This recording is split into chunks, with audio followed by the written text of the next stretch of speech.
सास की दुकान। लक्ष्मी जी की दो बहुएं थी, सुमन और राधिका, और दो बेटे, अजय और सुशील। लेकिन लक्ष्मी जी के बहू बेटे उनको अपने साथ रखने को तैयार नहीं थे।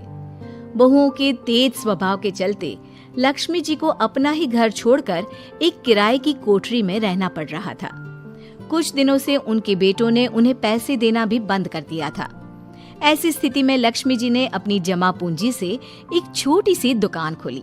एक दिन शाम के वक्त, अजय सुनते हो, तुम्हारी माँ ने दुकान खोली है। दुकान अब इस उम्र में दुकान पर बैठेगी वो। अब क्या किया जा सकता है, माँ की तो बुद्धि सठिया गई है।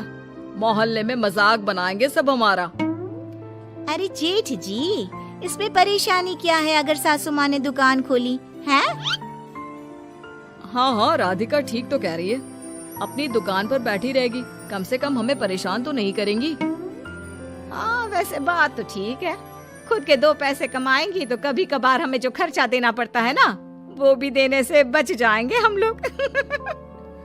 फिर किस बात की परेशानी, खोलने दो माँ को दुकान, हमें क्या।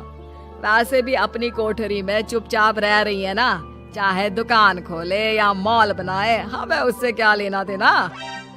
अगले दिन सुमन अपनी सास की दुकान पर पहुंचती है। सासू माँ, आपकी दुकान में शक्कर है क्या? शक्कर जरा 1 किलो दे दीजिएगा। हाँ हाँ बहू, है ना, लो बेटा, 1 किलो क्यों, 2 किलो ले जाओ।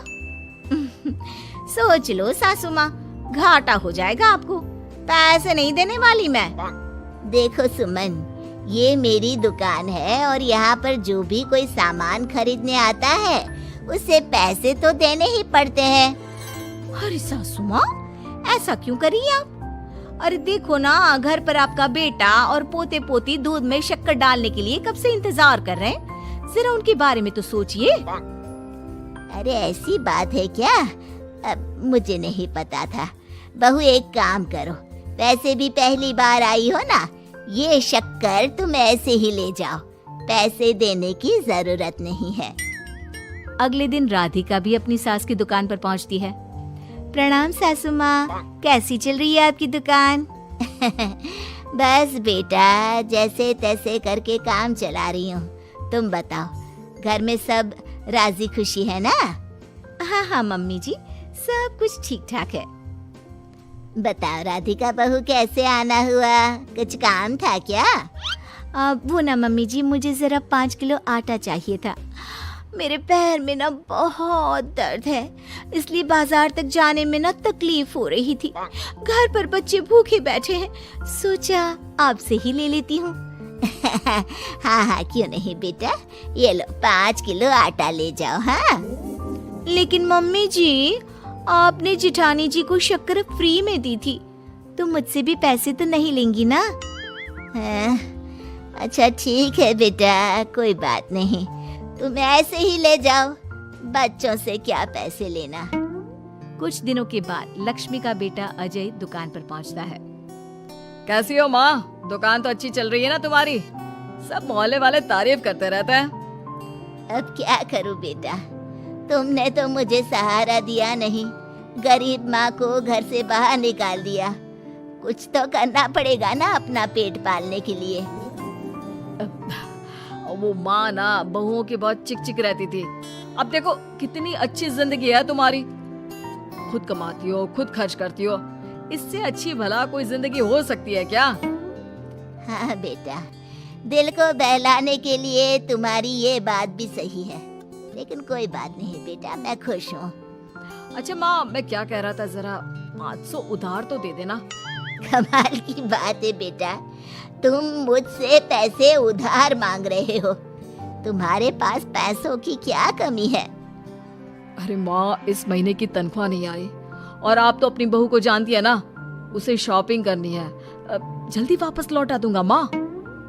ठीक है बेटा, ये लो 500 रुपए, लेकिन देखो कुछ दिनों में वापस दे देना, मुझे अपनी दुकान के लिए माल भी तो खरीदना है। हाँ हाँ ठीक है माँ, जल्दी पैसे लौटा दूंगा। बहुत दिनों तक अजय अपनी माँ लक्ष्मी के पैसे वापस नहीं देता और सुमन और राधिका बार बार किसी न किसी बहाने से अपनी सास लक्ष्मी की दुकान से बिना पैसे दिए खूब सारा सामान ले आती है, जिसकी वजह से लक्ष्मी को अपनी दुकान में बहुत घाटा होता है। फिर एक दिन जब राधिका सामान लेने के लिए लक्ष्मी की दुकान पर पहुंचती है, सासू माँ, जरा वो 1 किलो दाल तो देना। नहीं बहू, अब मैं तुम्हें या सुमन को कोई सामान फ्री में नहीं देने वाली। तुम लोगों ने कभी कोई मदद नहीं की मेरी, उल्टा मेरी दुकान से फ्री का सामान ले जाकर मुझे मुश्किल में डाल दिया है। लेकिन मम्मी जी, हम तो आपके बच्चे हैं ना। अगर इतना ही मेरे बच्चे हो तो फिर मुझे घर से बाहर क्यों निकाल दिया? देख बहू, अब मैं तुम्हें 1 रुपए का सामान भी फ्री में नहीं दूंगी। और जाकर सुमन को भी कह देना, आए दिन तुम्हारा पति मुझसे उधार ले जाता है और वापस भी नहीं लौट आता। राधिका गुस्से में घर वापस आती है। घर आने के बाद, क्या हुआ राधिका, बहुत गुस्से में लग रही हो तुम? सासू माँ की दुकान पर गई थी ना? सासू माँ का तो कुछ करना पड़ेगा, जब से ये दुकान खोलकर बैठी है। अक्कड़ तो देखो उनकी। अरे लेकिन हुआ क्या है? होना क्या है, दाल लेने गई थी, मुझे 4 बातें सुनाकर उल्टा भेज दिया, कुछ दिया भी नहीं। ये तो सासू माँ ने ठीक नहीं किया। देखो मेरे पास ना एक बहुत अच्छा प्लान है। कैसा प्लान भाभी? हम अपनी सासू माँ की दुकान में किसी चोर से कहकर चोरी करवा देते हैं और सारा सामान अपने घर मंगवा लेंगे। उसके बाद हमारे पास फ्री में सामान भी आ जाएगा और सासू माँ की अकल भी ठिकाने आ जाएगी। ठीक है भाभी, मैं आपका पूरा साथ दूंगी। आप जल्दी से ये काम करवा दीजिए। और 2 दिनों के बाद सुमन और राधिका एक चोर से मिलकर लक्ष्मी की दुकान में चोरी करवा देते हैं। हे भगवान, ये क्या हो गया? इस उम्र में जैसे तैसे अपना गुजारा कर रही थी, लेकिन चोर मेरा सारा सामान लेकर चले गए। अबे क्या होगा? तभी वहाँ पर राधिका और सुमन पहुँच जाती है। क्या हुआ सासू माँ, बहुत दुखी लग रही हैं आप। अरे क्या बताऊं, मेरी दुकान का सारा माल चोरी हो गया। अब अगर आप अपने ही बहू बेटी को सामान नहीं देंगी तो ऐसा तो होगा ना सासू माँ। अब राधिका की बात सुनकर लक्ष्मी को यकीन हो जाता है कि इस चोरी के पीछे कहीं न कहीं उसकी दोनों बहुओं का ही हाथ है। लक्ष्मी एक प्लान बनाती है। पैसे उधार लेकर अपनी दुकान में फिर से खूब सारा सामान ले आती है। अरे भाभी, देखा आपने, सासू माँ की दुकान तो फिर से सामान से भर गई है। हाँ वही तो, मैं तो सोच रही थी कि एक बार में उनकी अकल ठिकाने आ जाएगी, पर लगता है फिर से कुछ करना पड़ेगा। लेकिन अब हम क्या कर सकते हैं? अरे वही जो हमने पहले किया था। इसका मतलब फिर से चोरी करवाएंगे? हाँ, उसके बिना हमारा काम कैसे चलेगा? और इस बार चोरी करने हम दोनों चलेंगे, कुछ नहीं छोड़ेंगे उनकी दुकान में। सुमन और राधिका दोनों मिलकर लक्ष्मी की दुकान में चोरी कर लेती हैं और सारा सामान चुपचाप अपने घर के स्टोर में लाकर रख देते हैं। लेकिन सुबह होते ही लक्ष्मी पुलिस लेकर सुमन और राधिका के घर पहुंच जाती है। इंस्पेक्टर साहब, मेरी इन दोनों बहुओं ने ही घर में चोरी की है। अरे ना ना इंस्पेक्टर साहब, ये हम पर झूठा इल्जाम लगा रही हैं। अरे हम क्यों इनकी दुकान में चोरी करने लगे? माँ, आपको शर्म नहीं आती अपनी बहू पर झूठा इल्जाम लगाते हुए? हाँ माँ, हम आपके बेटे हैं और ये आपकी बहुएं हैं, आप ऐसा कैसे कर सकती हैं?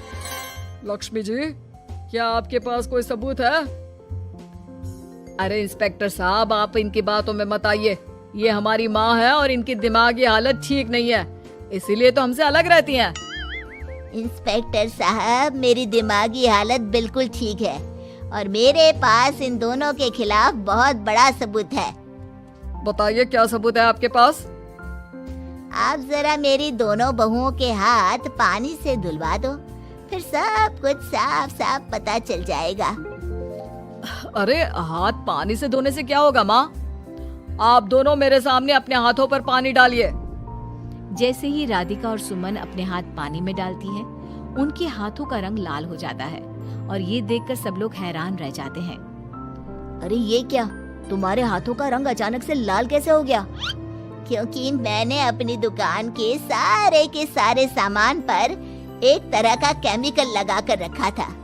मुझे पता था जो भी चोरी करने आएगा वो सामान को अपने हाथों से उठाएगा और उसके हाथों पर रंग लग जाएगा। अरे माँ, आप तो बहुत चालाक निकली। इसे चालाक नहीं बेटा, बुद्धिमान कहते हैं। और जिसके तुम्हारे जैसे बहू बेटे हो उसे थोड़ा बहुत तो अपनी अकल से काम लेना ही पड़ता है ना। शर्म नहीं आती आप लोगों को अपनी ही माँ को परेशान करते हुए? हमें माफ कर दीजिए सासू माँ, हम आइंदा ऐसी गलती कभी नहीं करेंगे। और हाँ, आपको अपने साथ रखेंगे, आपकी सेवा करेंगे और पूरी इज्जत भी देंगे। हमें माफ कर दीजिए।